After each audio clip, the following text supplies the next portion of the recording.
Okay, so we left off with our pasta in the cling film. So you should now be able to roll this out. Again, make sure your hands are clean. A little bit of flour on the surface so it doesn't stick. Spread this out. Okay, I'll move over this way so you can see. Go. There we go. Okay. So just even with your hands to start with.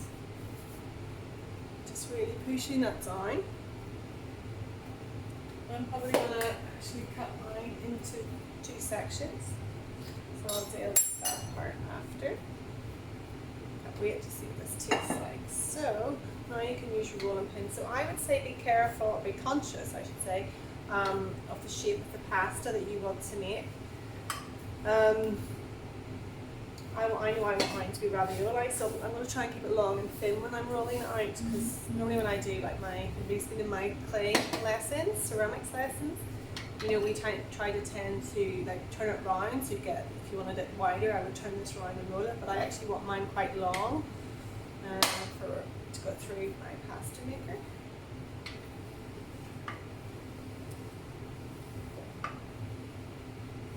So all that extra flour will just go off, you don't need to worry about that. Make sure my surface is still covered.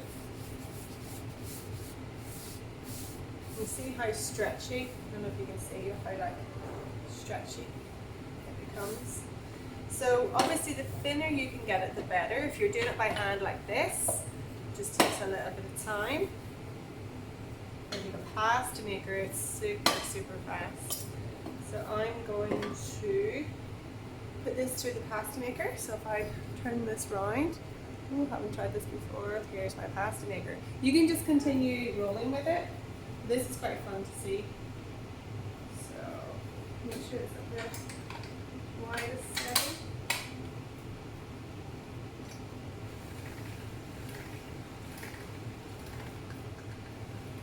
So that's at the widest one, and you just keep rolling it through.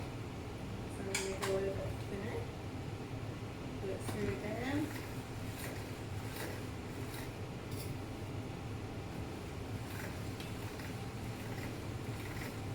And what you have to do, you can't, when I first got this, I thought I'll just be smart and put it through on a thinner setting before you can't, you've got to gradually do it.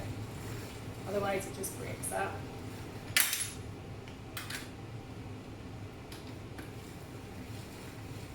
See how long this is getting. Obviously I'm being lazy and demonstrating on a pasta maker, but this is just the same if you were doing this by hand.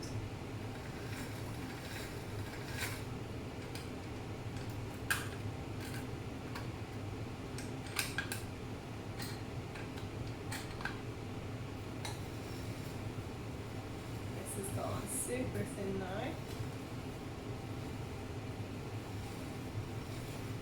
So the thinner it goes, the more pasta you're going to get out of it. You could do that by hand. Okay, let's bring it back over. So I'm going to start to cut it. Okay. So what I find is that you can use like anything to cut around, like an egg cup or this would be fine. I've only ever used this before. And obviously you need to make it in partners. So you have to make top and bottom. So my knife, I might just get a sharp knife.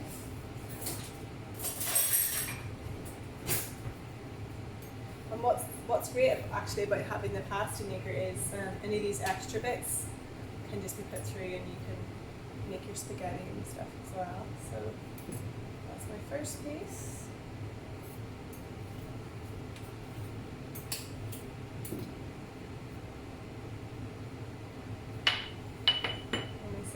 So I've got my 2 squares, okay, and this is the filling, which the recipe's on the slide. So this is any soft cheese. I've actually put feta. I quite like the sort of sharpness of the lemon. So feta, spinach, pine nuts. You put them in a pan, just dry, no oil, and just let them toast. Careful not to burn them.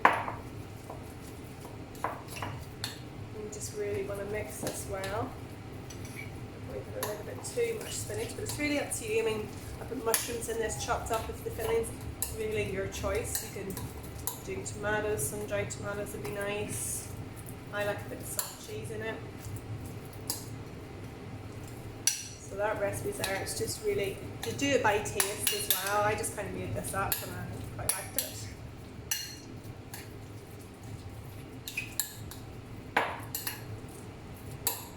So there we go. So then I would have like 2 teaspoons to help you. So I would do like a teaspoon's worth of the mixture. For this size, obviously if you go smaller, you want to put less on it. So let me see this one, yeah. So I put a little blob in the center, okay, then I have my top cover, I'll place it on top, get it stretched out to the edges, and then sort of like form it around, okay, so you can see, you've got the lump here, you've formed it around, now we just need to seal those edges. So what you can do is you can put your shape back over it, just really press it down, cut off any excess so you have nice shapes of pasta.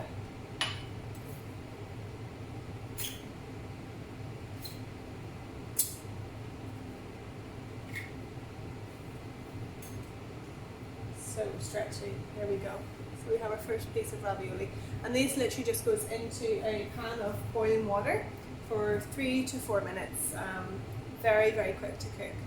And then you'll have the dressing, which is on the recipe as well. I just use butter, lemon.